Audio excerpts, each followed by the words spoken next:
What if we're still doing this when we're 50? Oh my God, do I still want to be doing this when I'm 50 years old? Been fixing screens for 30 years, solving trouble tickets with no cheers, plastic keys and wires that bind. That promotion kept slipping behind. Welcome to How to Thrive in IT, where regardless of how old you are, you have something you can contribute. We're here to bring you a message of hope today.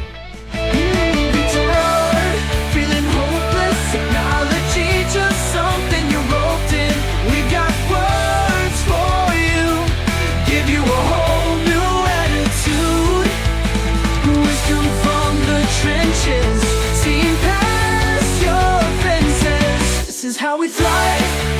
This is how to thrive in IT. And now here's your host. We can absolutely say he'll still be doing this when he's 50, mostly because it isn't that far away. DJ Eshelman. This is one of the tough ones. Yeah, there was a survey I did a while ago. There was a response. This is kind of a mixed bag. I see some that are like, am I too old to keep doing this? Or I'm too old to get a new job or things like that. But one of them, I don't know how old this person was, but they were saying, oh my God, what if I'm still doing this when I'm 50? And I dug into their situation, some of the other survey answers, and found that they were a systems administrator. The survey didn't ask how old they were. It's an anonymous survey, so I don't have a way to follow up with them, but I started putting myself in their shoes a little bit in a strange kind of way, because I'm also almost 50 myself. And I've been asking myself the same kind of questions like, wow, am I still going to be doing this when I'm 50? Is that okay? Is it okay for me to be still doing what I'm doing?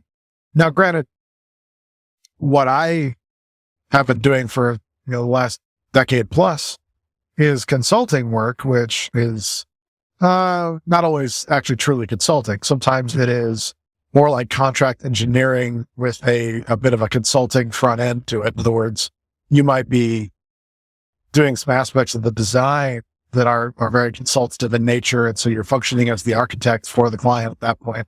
But then you're also doing the work to complete it, which means you're the engineer. And hopefully not the administrator as well, but there's elements of that as well. Elements of administration during a rollout. You just want to be able to hand that off to someone else when you are like what I'm doing. So bottom line is, do I still want to be doing this? The answer I had is, it depends on what it is you're doing the most of and why you're doing it.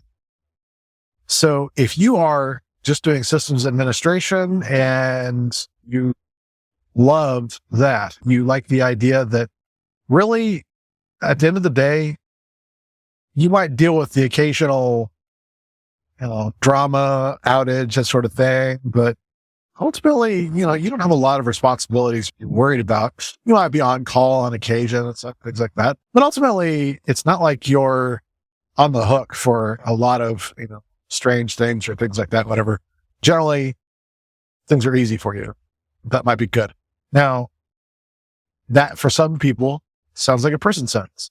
That to other people sounds like, oh yeah, okay, I can just ride this out. That's something that I can definitely do until retirement. That's fine. You know what? That's great.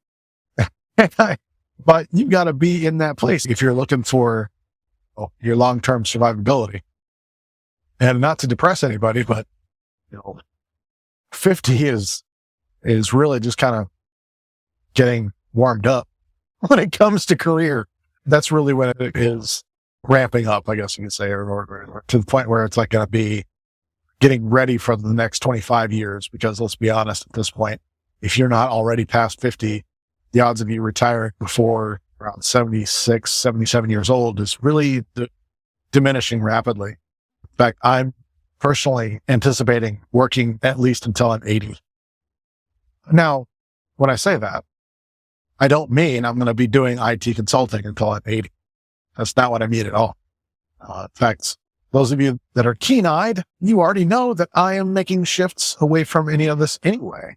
So I'm recording a lot of this kind of stuff as almost like an epitaph of sort, not like a last will and testament or like that, but very much like it's time for me to pass on the torch. And that's my whole reason for this.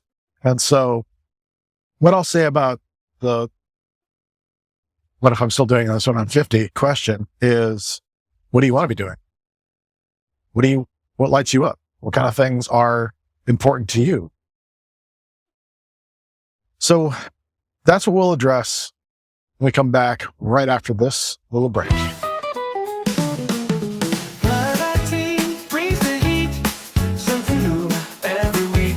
Get ready to click and see something awesome for you and me. Resource of the week. Oh yeah, resource of the week.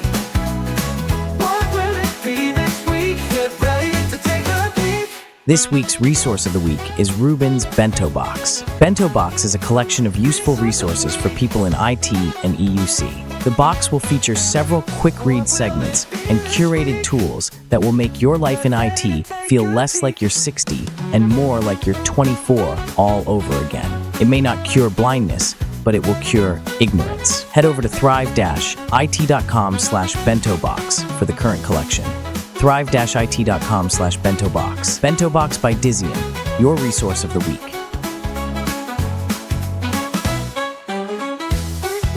Okay, hope you enjoyed your break.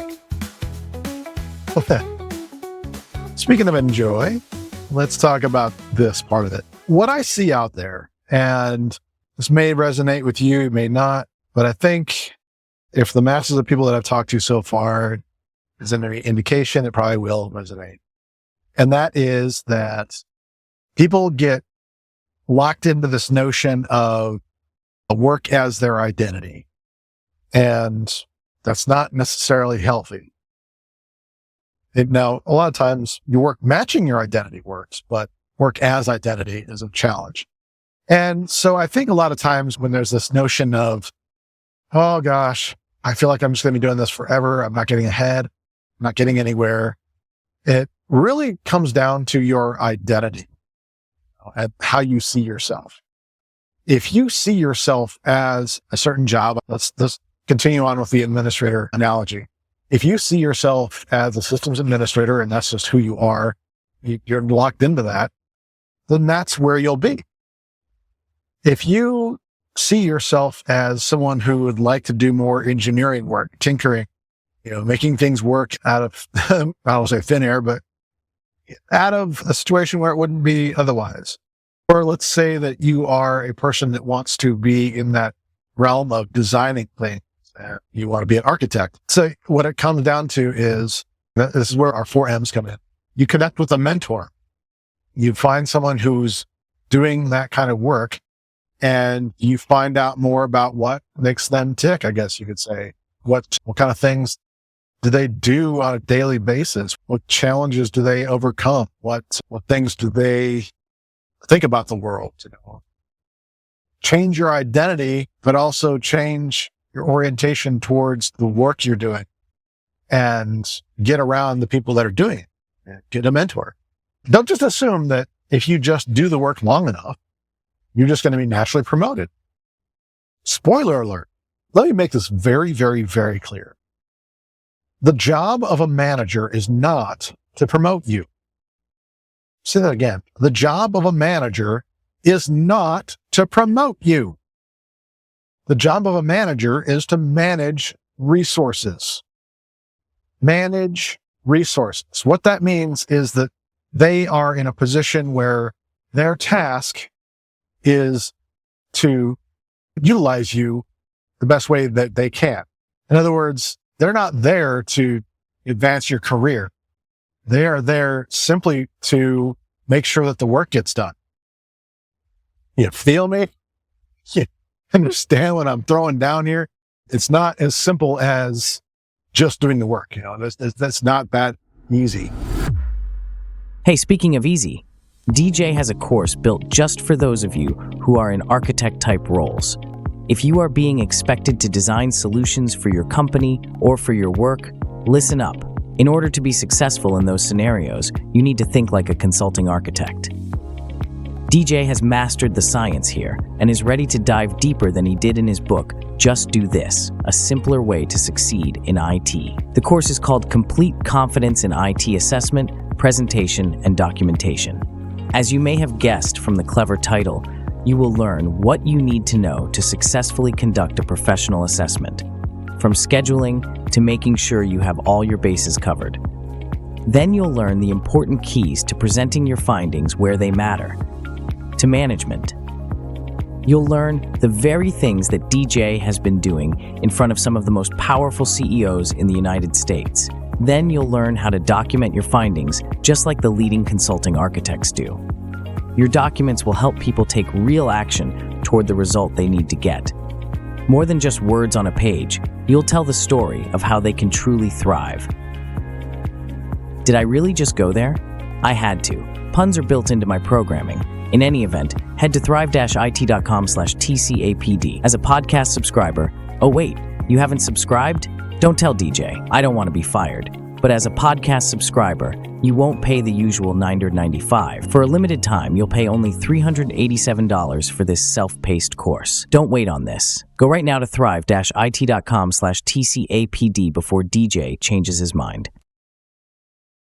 I want this to be very, very clear for you. So let's take this another direction. So I've already talked about your job not being your identity, and finding a mentor fits with your new identity.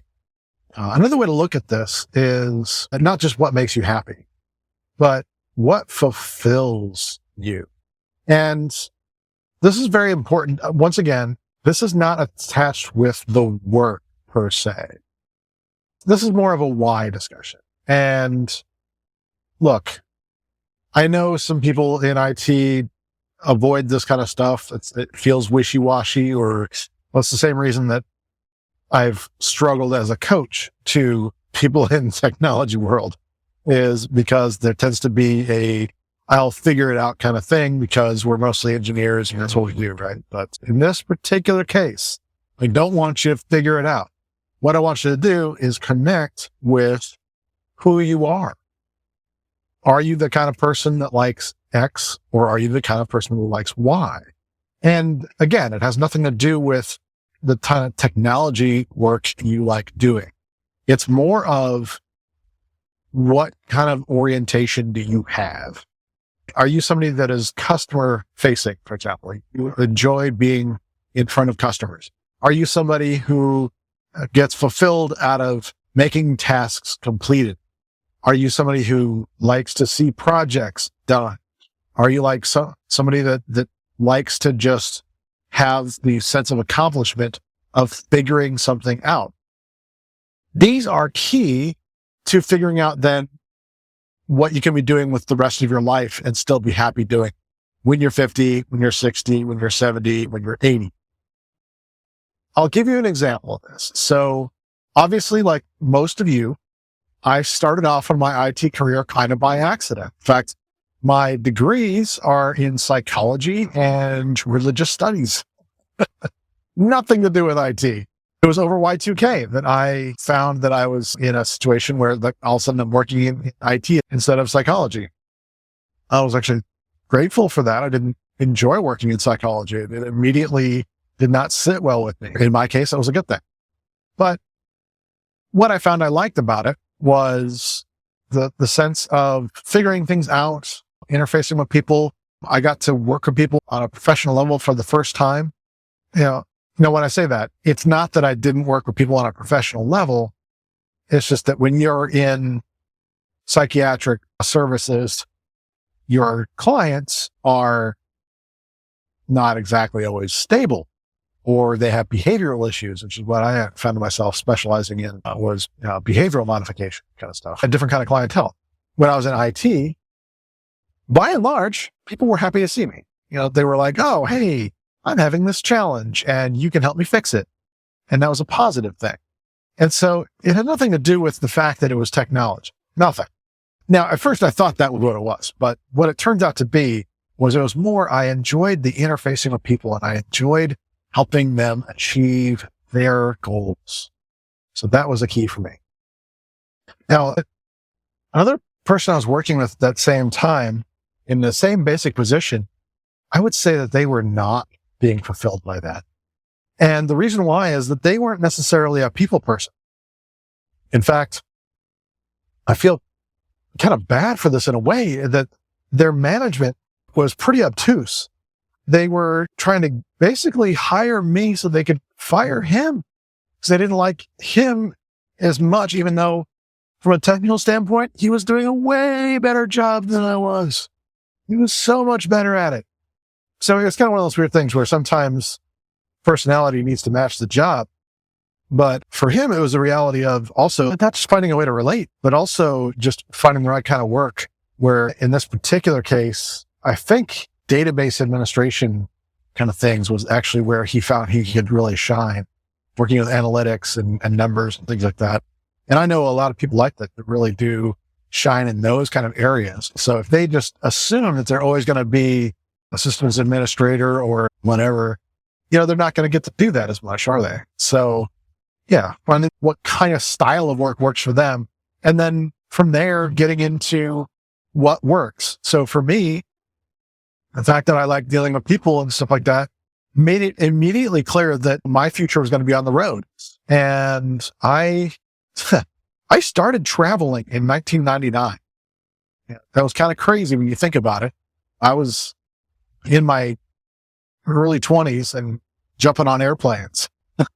I was too young to rent a car when I first started traveling. So there was all sorts of special accommodations that had been made way before like Uber and things like that existed. But yeah, it was a lot of fun in a strange kind of way. But honestly, that was enjoyable for me because I got to meet new people and new places and have new experiences and spread the joy of IT amongst the peoples. That sounded really cheesy because it was.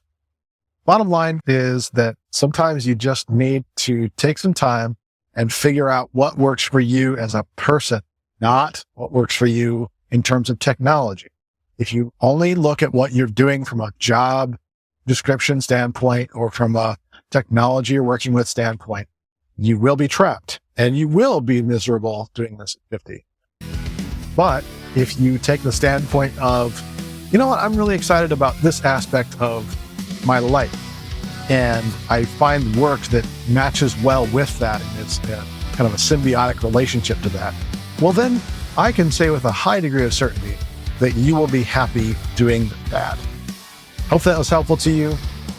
In the meantime, be blessed out there, and we will talk to you in another episode of How to Thrive in IT. Thanks again for tuning in today. We hope this has helped you to thrive, not only today, but for the next 30 or 40 or 50 or even 60 years. If you could take a moment and do 2 things for us, it would mean the world. First, subscribe and leave a review on your platform of choice. Then, please do the scary thing and share this episode with someone today. You taking the minute or so to share does absolute wonders for getting the word out. The reality is that we can't be everywhere at once, and we don't really have an advertising budget. So your willingness to share is absolute gold to us. Thanks again for listening. Regardless, we may not yet have a sponsor, but we can still be our own sponsor, right? Here's your Just Do This seasonal sponsor breakdown for today's podcast. In today's podcast, we talked about not feeling despair about still doing work when you are 50 or more years old. The key to this is to align one's job with their own sense of personal fulfillment and purpose, rather than simply surviving where they are. We know it's kind of scary at times, but we're here for you and willing to spend 30 minutes of our time to help you better define your next steps. To schedule a Zoom call when it fits into your schedule, head to thrive-it.com/PCNS30. Think podcast next steps, 30 minutes, thrive-it.com/PCNS30. We look forward to seeing you soon. And now, enjoy this song that DJ had created just for you, inspired by this episode.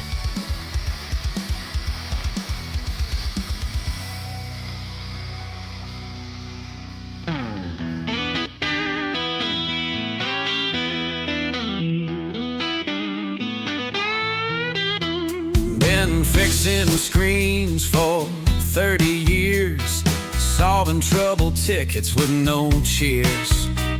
Plastic keys and wires that bind, that promotion kept slipping behind. Hands are sore from typing fast, dreams of breaking free long past. Broken circuits and overtime, midnight oil just kept on prime. Still I'm here in this cold cubicle glare, as the years just fade like wear and tear. 50 candles on a digital sign, 30 years of the grind. Oh no, is it time to resign? Chained to this desk like a forgotten slave, freedom song ain't gonna save. Software bugs and error codes, my youth crumbles like brittle roads. Still I'm here in this cold cubicle glare, as the years just fade like wear and tear. 50 candles on a digital sign, 30 years of the grind. Oh no, is it time to resign?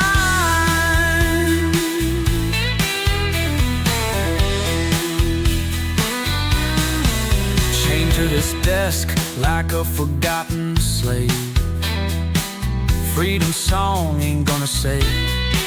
Software bugs and error codes, my youth crumbles like brittle roads. Still I'm here in this cold cubicle glare, as the years just fade like wear and tear. 50 candles on a digital sign, 30 years of the grind. Oh no, is it time to resign? Will my laptop be my only friend, or this job just never end? I feel like I'm slinging more Cat 3 in a world that's just not meant for me.